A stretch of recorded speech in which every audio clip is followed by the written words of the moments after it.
हर हर महादेव, ओम नमः शिवाय। दोस्तों, आप सभी लोग जानते हैं कि 7 अगस्त हरियाली तीज का पावन पर्व बुधवार को पड़ रहा है। दोस्तों, यह जो हरियाली तीज है, श्रावण महीने में पड़ने वाली सबसे बड़ी तीज है, क्योंकि यह श्रावण के दिनों में पड़ रही है, जिसका बहुत ही बड़ा और विशेष महत्व होता है। और ऐसा दिन पूरे साल में सिर्फ एक ही बार आता है। और दोस्तों, आप सभी लोग जानते हो कि हरियाली तीज का अगर सबसे बड़ा कोई उपाय है तो वह 108 चावल के दाने वाला उपाय है। तो दोस्तों, इस बुधवार की हरियाली तीज के दिन आप लोगों को इस 108 चावल के दाने वाले उपाय को जरूर करना है। बहुत सारे लोग होंगे जिन लोगों ने इस उपाय को ना किया हो, मतलब पूरा साल निकल गया, उन्होंने किसी भी दिन इस 108 चावल के दाने वाले उपाय को ना किया हो। पर दोस्तों, आपके पास एक आखिरी मौका बचा हुआ है, जो 7 अगस्त बुधवार के दिन। तो इस दिन आप लोगों को इस वाले उपाय को जरूर कर ले है। भले ही आपने पूरे महीने भर इस उपाय को ना किया हो, पर अगर आपने इस श्रावण महीने की हरियाली तीज के दिन अगर इस वाले उपाय को कर लिया, तो आपको इस उपाय को करने का वह फल मिलेगा जिसकी आपने कभी कल्पना भी नहीं करी होगी। इसीलिए आप लोग इस वाले उपाय को एक बार जरूर कर लेना, ताकि आप लोगों के हाथ से यह मौका ना जा सके और आपको इस उपाय को करने का फल मिल सके। दोस्तों, यह उपाय पंडित जी ने अपनी अभी की ही श्री शिव महापुराण की कथा में बताया है, जिस उपाय को आज हम आपको बहुत अच्छे से समझाने वाले हैं। इस वीडियो को देखने के बाद इस उपाय को समझने के लिए आपको कोई और वीडियो को देखने की जरूरत नहीं पड़ेगी। तो चलिए दोस्तों, उपाय को शुरू करते हैं। देखिए, यह इस श्रावण महीने की बुधवार हरियाली तीज के दिन यह इतना खास होता है, इतना महत्वपूर्ण होता है। देखा गया है कभी कभी बड़े बड़े पूजा पाठ अनुष्ठान से जो मनोकामना पूर्ण नहीं होते, वह श्रावण महीने के दिन एक छोटे से उपाय करने से ही आपकी मनोकामना पूर्ण हो जाती है। और बहुत सारे लोगों ने इस उपाय को किया भी है और उनको इस उपाय को करने का फल भी जरूर मिला है। अगर आप लोग भी इस उपाय को करना चाहते हैं, तो आप इस उपाय को पहले अच्छे से समझ लेना, सुन लेना, उसके बाद करना। आपको इस उपाय का फल जरूर मिलेगा। और इस उपाय को कर लेने से आपके घर में चाहे किसी भी प्रकार की दुख और समस्या क्यों ना चल रही हो, आपको उसका कारण भी नहीं पता है कि भाई यह समस्या किस कारण से चल रही है। उसका कुछ भी कारण हो सकता है, जैसे पितृदोष हो सकता है या किसी भी तरह का मंगल दोष भी हो सकता है। तो इस दिन आप लोगों को यह वाला उपाय कर लेना है। यह एक ऐसा उपाय है जिस उपाय को अगर किसी विशेष दिन पर किया जाए तो भाई उस विशेष दिन का जो है वह तो हमें मिलता ही मिलता है, पर हमने उस दिन पर इस उपाय को किया है तो हमें उससे भी बड़ा फल मिलता है, और फल बहुत जल्दी मिलता है, क्योंकि आप इस उपाय को बहुत ही बड़े और विशेष दिन पर कर रहे हो। तो चलिए अब उपाय के बारे में बात करते हैं। लेकिन उससे पहले आप लोगों को यह जानना आवश्यक है कि आखिर यह उपाय किस समय करना है, किसको करना है और कैसे करना है। तो चलिए हम आगे आपको वीडियो में एक एक करके बता देते हैं। लेकिन उससे पहले अगर आप लोग हमारे चैनल पर पहली बार आए हैं या फिर मेरी आवाज पहली बार सुन रहे हैं, तो हमारे चैनल को सब्सक्राइब जरूर कर लेना और इस वीडियो को लाइक करके कमेंट बॉक्स में श्री शिवाय नमस्तुभ्यम, ओम नम शिवाय जरूर टाइप कर देना। तो दोस्तों, इस 108 चावल के दाने वाले उपाय को हमें इस हरियाली तीज के दिन कैसे करना है, किसको करना है, किस समय करना है और कहां पर करना है, ये सारे सवालों के जवाब आपको इस वीडियो में मिल जाएंगे। और जो ये वीडियो देखेगा भाई, उसको 108 चावल के दाने वाला उपाय जरूर करना चाहिए, क्योंकि इस दिन एक चावल के दाने का भी बहुत ही बड़ा और विशेष महत्व होता है। और जब बात आ जाए 108 चावल के दाने की, तो यह सोने पर सुहागा वाली बात हो जाती है।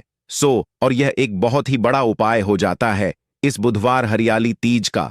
तो अब दोस्तों, इस 108 चावल के दाने वाले उपाय को आखिर करना किसको है, सबसे पहले हम लोग वह बात जान लेते हैं।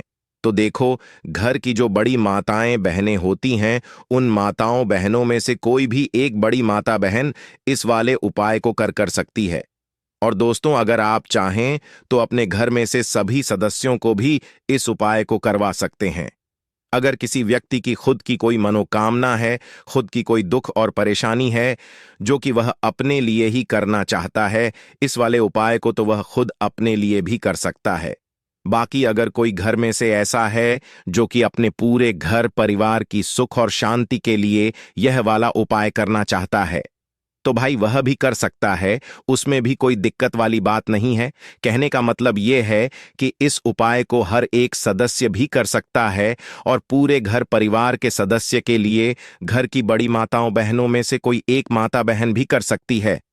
माताएं बहनें अगर घर में उपस्थित ना हो या वह यह वाला उपाय ना कर पा रही हो, तो फिर घर का कोई बड़ा सदस्य भी इस 108 चावल के दाने वाले उपाय को कर सकता है, चाहे फिर वह पुरुष ही क्यों ना हो। उसमें कोई भी दिक्कत वाली बात नहीं है। अब दोस्तों, इस 108 चावल के दाने वाले उपाय को हमें करना कहां पर है? हमें इसे शिव जी के मंदिर में जाकर करना है। बहुत सारे लोग प्रश्न करते हैं, हर एक उपाय को करते समय क्या हम इस उपाय को घर पर कर सकते हैं?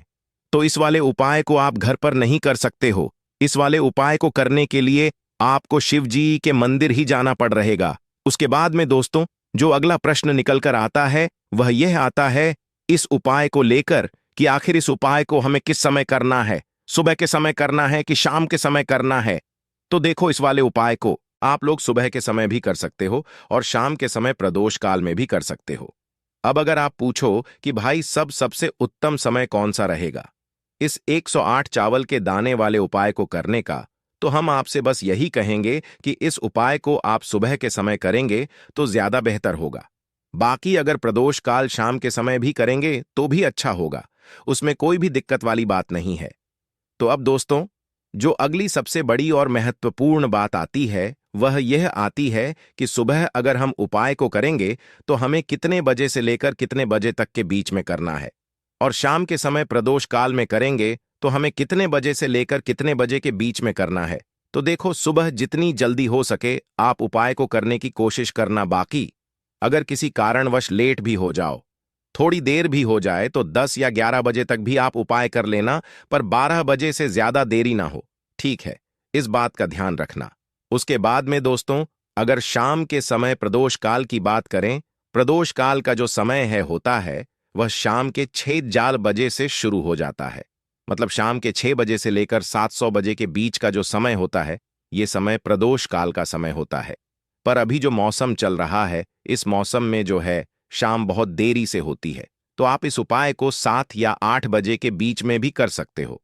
मतलब शाम के 6 बजे से रात 8 बजे के बीच में आप कभी भी इस वाले उपाय को कर सकते हो, उसमें कोई भी दिक्कत वाली बात नहीं है। अब दोस्तों, यहां पर इस उपाय को लेकर एक और सबसे बड़ी बात यह निकल कर आती है कि इस 108 चावल के दानों को हमें लेना कहां से होता है, और हमें इस उपाय को करने के साथ में क्या और कुछ भी सामग्री ऐसी होती है जो शिव जी के मंदिर लेकर जानी पड़ी रहती है। तो देखो, यहां पर हम आपको बता दें। सबसे पहले आप लोग यह जान लो कि यह जो 108 चावल के दाने वाला उपाय है, सिर्फ और सिर्फ आप उपाय की सामग्री लेकर कभी भी शिव जी के मंदिर मत जाना, क्योंकि हमें भगवान के सामने यह नहीं दर्शा है कि अगर हम भगवान शिव जी के मंदिर आए हैं तो अपने फायदे के लिए आए हैं। तो इसीलिए जो भी पूजन सामग्री है, उपाय सामग्री है, 108 चावल के दाने, इसके साथ में आपको पूजन सामग्री भी जरूर लेकर जाना है। देखो, अगर सुबह के समय उपाय कर रहे हो तो सीधी सी बात है, एक लोटा जल तो आप लेकर जाओगे ही जाओगे। वही एक लोटा जल अगर मिट्टी का जल हो तो बहुत अच्छा रहेगा। मिट्टी का जल कैसे बनाया जाता है, इसके लिए हमने पहले से बहुत सारी वीडियोस बना दी है।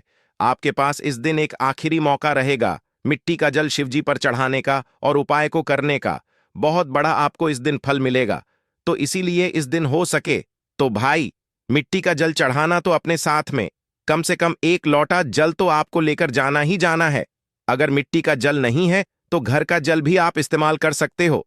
इसके अलावा जो भी पूजन सामग्री है, देखो 11 चावल के दाने यह अलग आपके रहेंगे, और जो आपकी पूजन सामग्री रहेगी वह अलग रहेगी।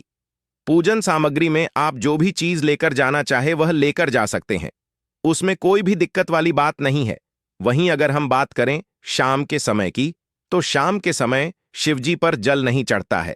इसीलिए शाम के समय आप लोग एक दीपक तैयार कर लें, जो कि गोल बत्ती का आटे का शुद्ध देसी गाय का घी का होगा, है ना? इस बात का आप लोगों को ध्यान रखना है, और इस दीपक को आपको घर से जलाकर नहीं लेकर जाना है, भगवान शिव जी के मंदिर में जाकर ही जलाना है। इस बात का भी आप लोगों को ध्यान रखना है। अब दोस्तों, यहां पर हमें इस बात को समझना है कि यह 108 चावल के दाने हमें लेना कहां से है। क्या हमें दुकान से लेकर आना है? क्या हमें अपने घर से लेना है? या कहां से लेकर आना है और कौन से चावल लेना है, क्योंकि चावल भी बहुत प्रकार के होते हैं। तो देखो, इन सभी सवालों के जवाब आप लोग एक बात में सुन लो कि भाई ये जो उपाय है, इस उपाय में आपको ये नहीं देखना है कि भाई कौन से चावल है कौन से चावल नहीं है। बस जो भी चावल ले रहे हो वह चावल का दाना सबूत होना चाहिए, मतलब साबुत होना चाहिए, टूटा हुआ नहीं होना चाहिए, कटा पिटा नहीं होना चाहिए। यह बात आपको ध्यान रखना है। बाकी आपका चावल बासमती हो या सादा चावल हो या कोई सा भी चावल हो, उसमें कोई भी दिक्कत वाली बात नहीं है। तो सीधी सी बात है कि आपके घर के रसोई घर में जहां पर आप भोजन बनाते हो, वहां पर जो भी चावल आपके उपस्थित हो, उन चावलों में से अपनी एक कटोरी भर लेना या एक मुट्ठी चावल अलग से निकाल कर रख लेना। क्योंकि हम 108 चावल ही यहां पर इस उपाय में लेने वाले हैं, तो हमें यह चावल के दाने गिन कर निकालने पड़ेंगे। इस बात का आप लोगों को ध्यान रखना है। तो अपने उस चावल की कटोरी में से या चावल में से 108 ऐसे चावल के दाने आप लोग निकाल लो जो कि टूटे हुए ना हो, कटे पिटे ना हो, जिनमें कोई दाग ना लगा हुआ हो, है ना। अच्छे साबुत चावल के दाने 108 दाने आप लोग निकाल कर रख लो और इन्हें किसी भी एक कागज की पुड़िया में या किसी एक छोटी सी कटोरी में आप लोग रख लो, ताकि यह सुरक्षित रहे, आपके एक भी चावल का दाना इधर उधर ना हो और आपका उपाय पूरा अच्छे से हो जाए। तो भाई जैसे ही आपका उपाय की जो सामग्री है, 108 चावल के दाने, यह तैयार हो जाते हैं, उसके बाद में आपको जो भी अपनी पूजन सामग्री है सुबह के समय कर रहे हो, तो एक लोटा जल या पूजन सामग्री जो लेकर जाना चाहो उसकी भी तैयारी कर लेना। और शाम के समय जा रहे हो तो भाई अपना जो दीपक है उसे तैयार कर लेना, ठीक है। और उपाय को करते समय शुद्धता का विशेष रूप से ध्यान रखना, ठीक है। सुबह सुबह स्नान करने के बाद ही उपाय को करने की आप लोग तैयारी करना। उसके बाद अगर शाम के समय की बात करें तो शाम के समय आपको स्नान करने की जरूरत नहीं है, पर शुद्धता। दोस्तों, एक समय की बात है, माता पार्वती अपने पूर्व जन्म के बड़े में याद करना चाहती थी, लेकिन उन्हें कुछ याद नहीं आ रहा था। ऐसे में भोलेनाथ देवी पार्वती से कहते हैं कि है पार्वती, तुमने मुझे प्राप्त करने के लिए 107 बार जन्म लिया था, लेकिन तुम मुझे पति रूप में न पा सके। लेकिन 108 जन्म में तुमने पर्वतराज के घर जन्म लिया और मुझे वह रूप में प्राप्त करने के लिए घर तपस्या की। भगवान शिवा कहते हैं कि है पार्वती, तुमने अन्य जल का त्याग कर पेट खाए और सर्दी गर्मी एवं बरसात में हजारों काश्तकार सहकार भी अपने व्रत में ली रही। तुम्हारे कासन को देखकर तुम्हारे पिताजी बहुत दुखी थे। तब नारद मणि तुम्हारे घर पधारे और कहा कि मुझे भगवान विष्णु ने भेजो है। भगवान विष्णु आपकी कन्या से अत्यंत प्रसन्न है और वह उनसे विवाह करना चाहते हैं। मैं भगवान विष्णु का यही संदेश लेकर आपके पास आया हूं। नारद जी के प्रस्ताव को सुनकर पार्वती के पिता खुशी से भगवान विष्णु के साथ विवाह के लिए तैयार हो गए। नारद मणि ने भी भगवान विष्णु को यह शुभ संदेश सुना दिया, लेकिन जब यह बात पार्वती को पता चली तब वह बहुत दुखी हुई। पार्वती ने अपने मां की बात अपनी सखी को सुनाए, तब सखी ने माता पार्वती को गाने जंगल में छुपा दिया।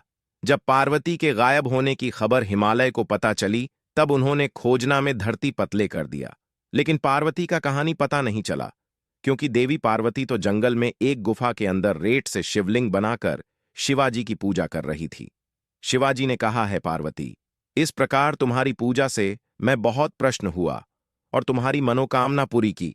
जब हिमालय राज गुफा में पहुंचे तब तुमने अपने पिता को बताया कि मैंने शिवाजी को पति रूप में चयन कर लिया और उन्होंने मेरी मनोकामना पूरी कर दी है। शिवाजी ने मेरा वर्णन कर लिया है। मैं आपके साथ केवल एक शर्त पर चलूंगी कि आप मेरा विवाह भोलेनाथ से करवाने के लिए तैयार हो। जैन तब है पार्वती, तुम्हारे पिताजी मान गए और विधि विधान सहित हमारा विवाह हुआ है। पार्वती, तुम्हारे कठोर तप और व्रत से ही हमारा विवाह हो सका। भगवान शिवा देवी पार्वती से कहते हैं, है पार्वती, इस हरियाली तीज को जो भी निष्ठा के साथ करेगा मैं उसको मनोबंधित फल प्रदान करूंगा, उसे तुम जैसा सुहाग मिलेगा। तब से कुंपटी कन्याएं अच्छे अव की कामना हेतु यह व्रत रखती हैं। वहीं सुहागन महिलाएं अपने पति की लंबी उम्र के लिए इस व्रत को रखती हैं। भविष्य पुराण में देवी पार्वती ने खुद बताया है कि हरियाली तीज का व्रत करने पर महिलाओं को सुहाग और सौभाग्य की प्रताप होती है। सावन महीने में तृतीय तिथि के दिन कई वर्षों की कठिन तपस्या के बाद देवी पार्वती ने भगवान शिवा को पति रूप में अपने का वरदान प्राप्त किया था। इसलिए इस व्रत का बड़ा ही महत्व है। वही दोस्तों, इस दिन राशि के अनुसार आपको यह कम जरूर करना चाहिए, जिससे आपको भगवान भोलेनाथ और मां पार्वती की कृपा मिलती रहे। मेष राशि सिंदूर को सुहागिनों के सुहाग की निशानी माना जाता है। मान्यता है कि हरियाली तीज के दिन इसे भगवान शिवा की पत्नी मां पार्वती की मूर्ति पर चढ़ाने से उनका आशीर्वाद मिलता है। वृषभ राशि, आप भगवान शिवा और देवी पार्वती को पीले रंग के फूल चढ़ा सकते हैं। मान्यता है कि ऐसा करने से भगवान शिवा के साथ मां पार्वती अपना आशीष प्रदान करती है। मिथुन राशि, मिथुन राशि की महिलाएं हरियाली तीज के दिन मां पार्वती को हरे रंग के वस्त्र और चूड़ियां चढ़ा सकती हैं। कर्क राशि, इस दिन आप भगवान शिवा को दूध और बेलपत्र चढ़ाकर उन्हें प्रश्न कर अपने जीवन में बढ़ाव से मुक्ति पा सकते हैं। सिंह राशि हरियाली तीज के दिन आप भगवान देवी पार्वती को लाल फूल और मिठाई चढ़ा सकते हैं। मान्यता है कि ऐसा करने से भोलेनाथ प्रसन्न होते हैं। कन्या राशि, इस दिन आप भगवान शिवा और माता पार्वती के भक्तों को प्रसन्न करने के लिए उन्हें अलसी का भोग लगा सकते हैं। इसके अलावा अपने जीवन की बढ़ाव को दूर करने के लिए हरियाली तीज के दिन कलाई पर हर धागा पहने। तुला राशि, आप भगवान शिवा और पत्नी देवी पार्वती को पंचामृत अर्पित कर सकते। इसके अलावा आप कलाई पर पीला धागा पहन सकते हैं।